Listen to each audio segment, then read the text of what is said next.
Hey partners, welcome to the Art of Comics. It's me, your host, and Joe Salazar here. And let me tell you, as you know, one of my all-time favorite artists is Bisley. Yeah, ask and ye shall receive.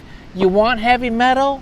Then I'm giving you heavy metal. This is January 1991, Simon Bisley's Slaine. I read this back in the early 90s, and it blew me away. His work, Pat Mills' work, it's just some of the best art. I love the painting style. I was never able to recreate it. There are guys who've been able to do it, but partly I didn't have an airbrush, and you'll see he uses a lot of airbrush in his work. It's brilliant. One of, honestly, my favorite pieces of work. And it has slain. And it's not the whole story, but it's a good chunk of it here in heavy metal. So we're going to go through it. And thanks for watching. And let's do some Bisley. Let's do it. Are you ready?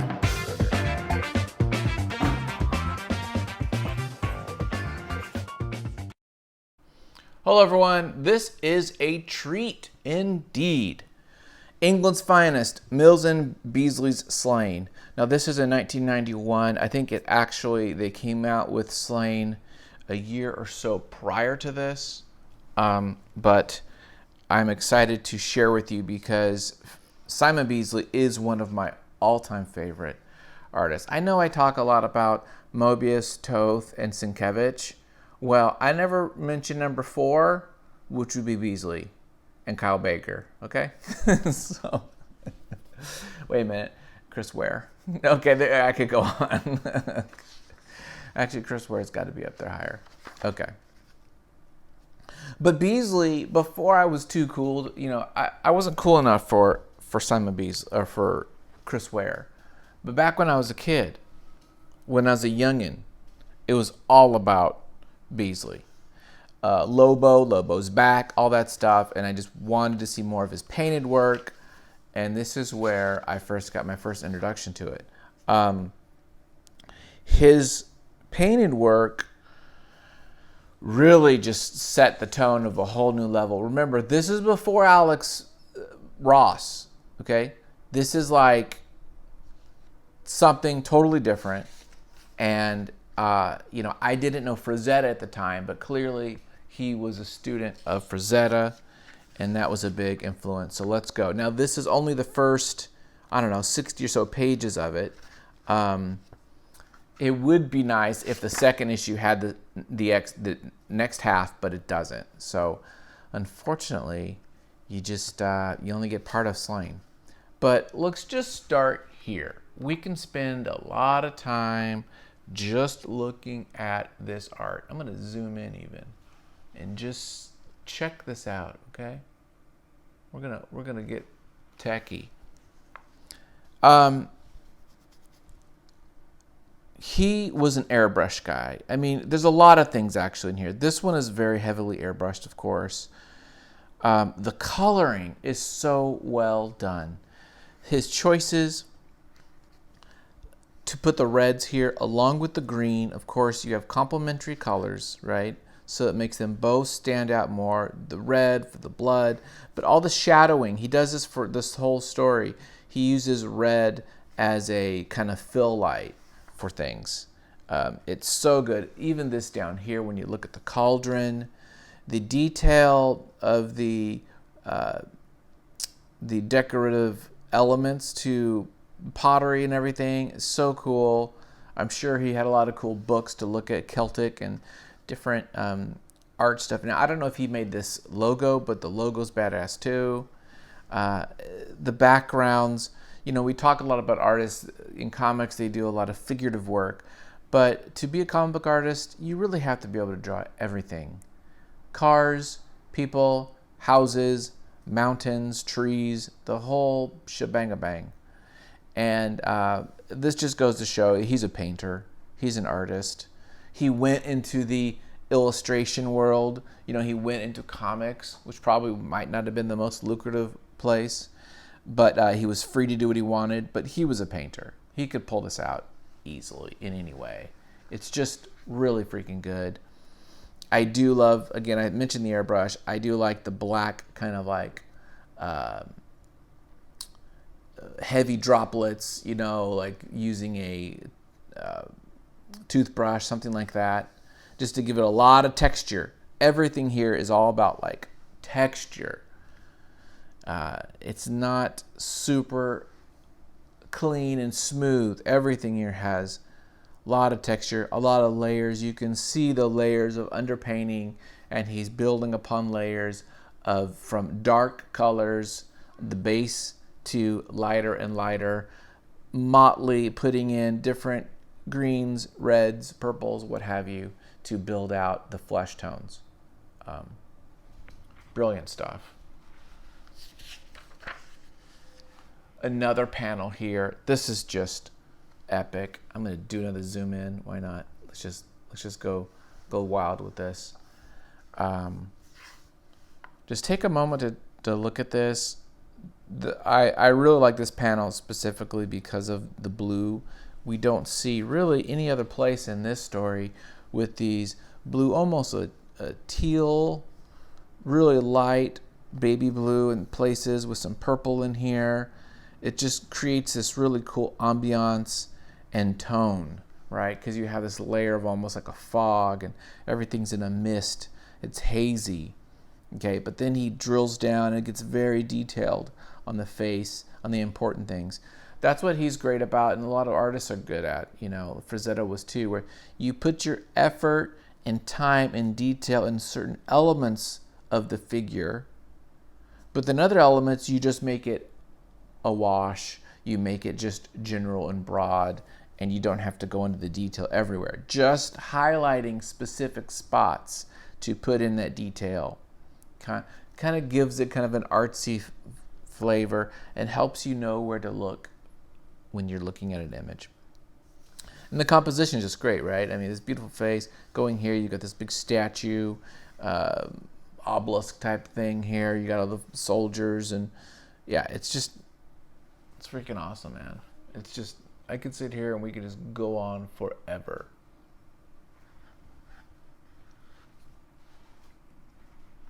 I'm a fan.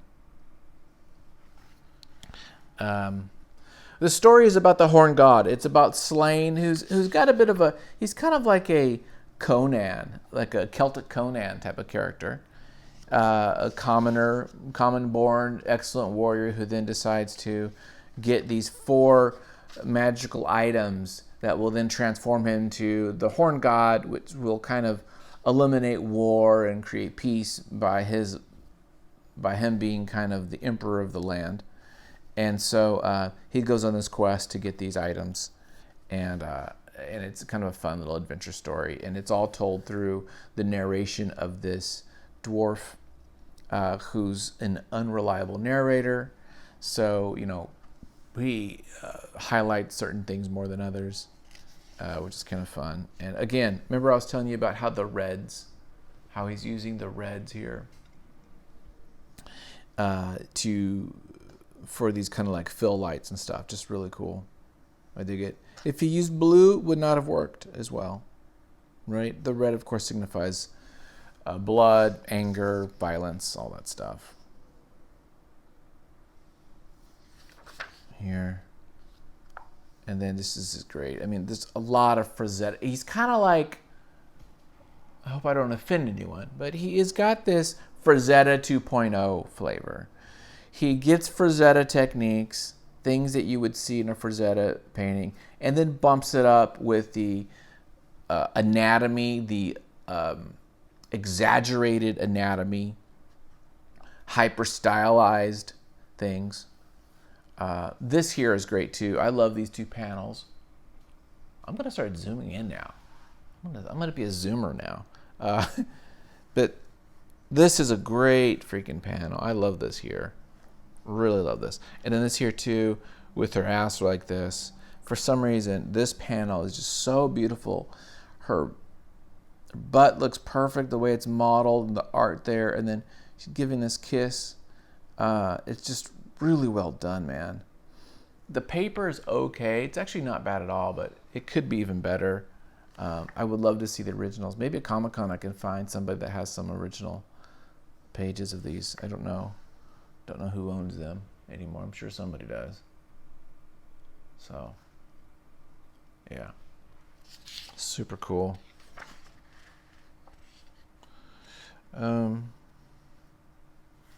Yep, some good dialogue, kind of just fun stuff. He does these little some talking head stuff, and then boom, splash page, right? Which is like a poster.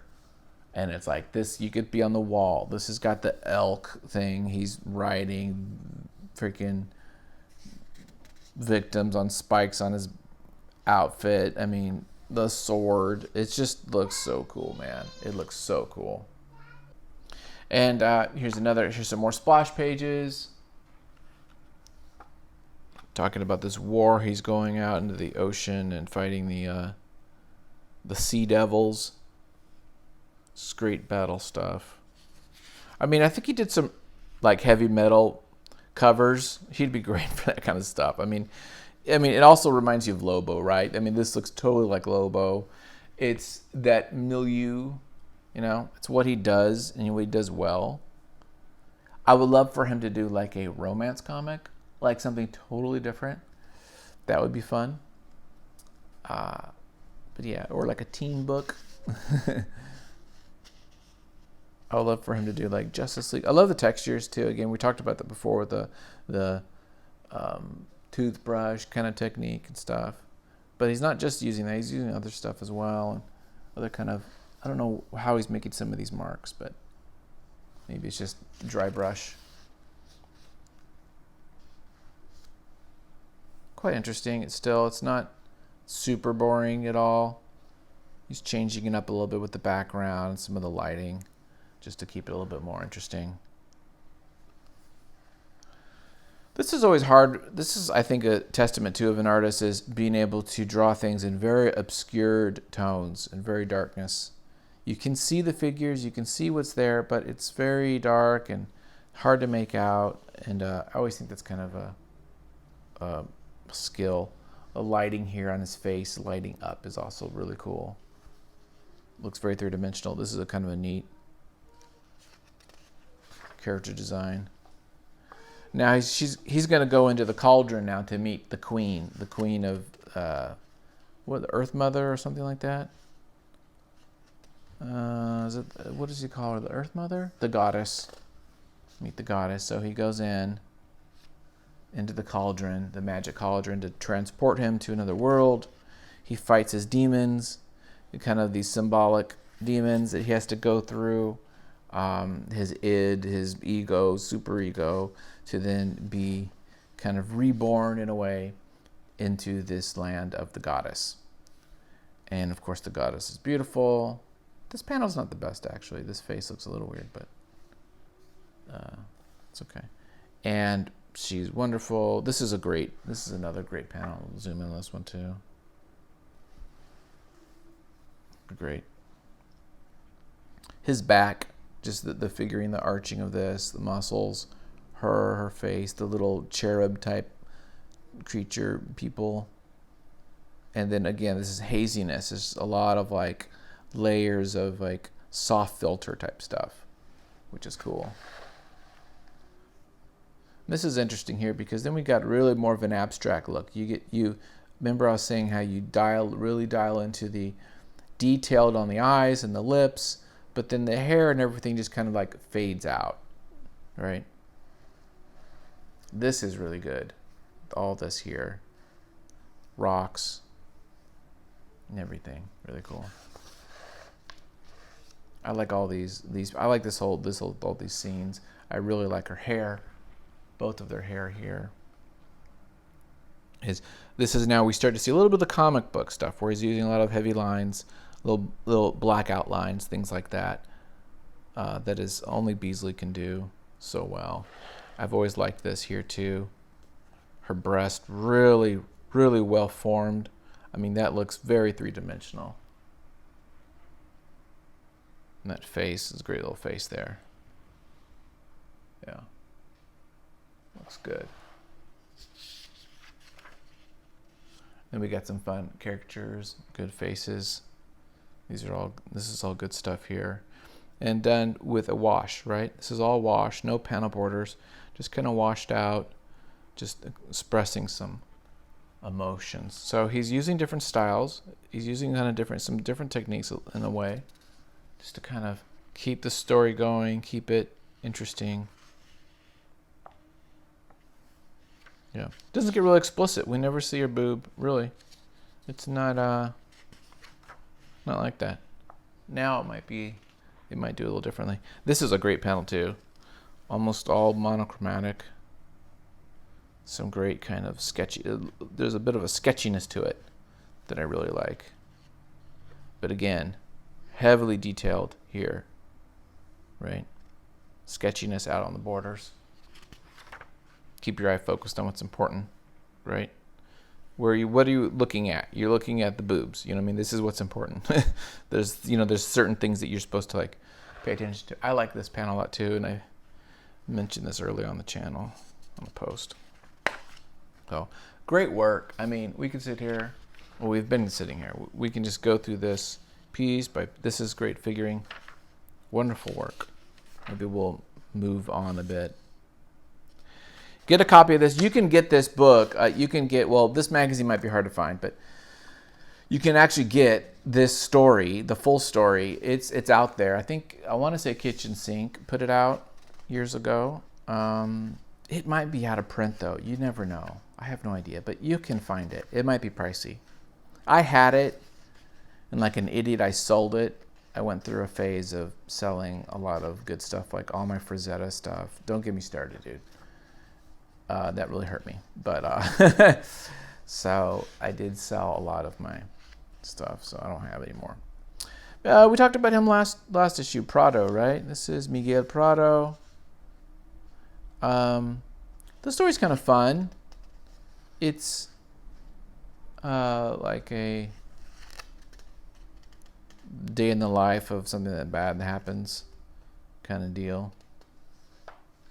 It's not the best. I really like this one.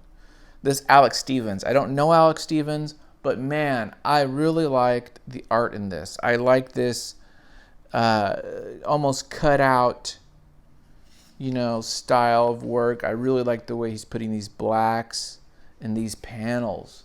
These really narrow panels are really cool. And it's a kind of a fun story. It's a fun it's literally 3 pages, but it's actually pretty impactful. I really dug it a lot. And this is some great figure work. So really thought this was cool. About the onion lady who went to hell. She could have got out, but she is an ass. So she's still there. It's good though. Really dig this one a lot. I'm just not connecting with this story. I don't know what it is. Maybe the abstractness of it, maybe, I don't know, for some reason, I can't love it. I see what's happening. I appreciate kind of the layouts, but it's not grabbing me.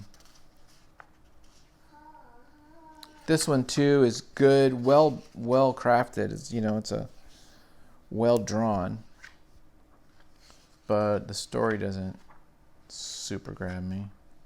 This was a fun story. I did enjoy this. I do like the art in this. This is done by, who is this?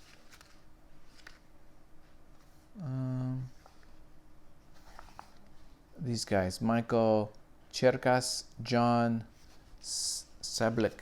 I don't know, Polish maybe? I'm not sure. Love that face. I love just like this really heavy inked, big brush strokes, simplified kind of stuff. I like the close-ups specifically, It's kind of full. So it's a political story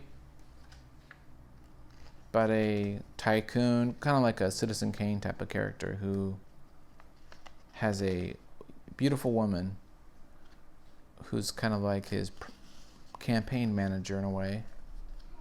And then there's a twist at the end where she's not the real one and such.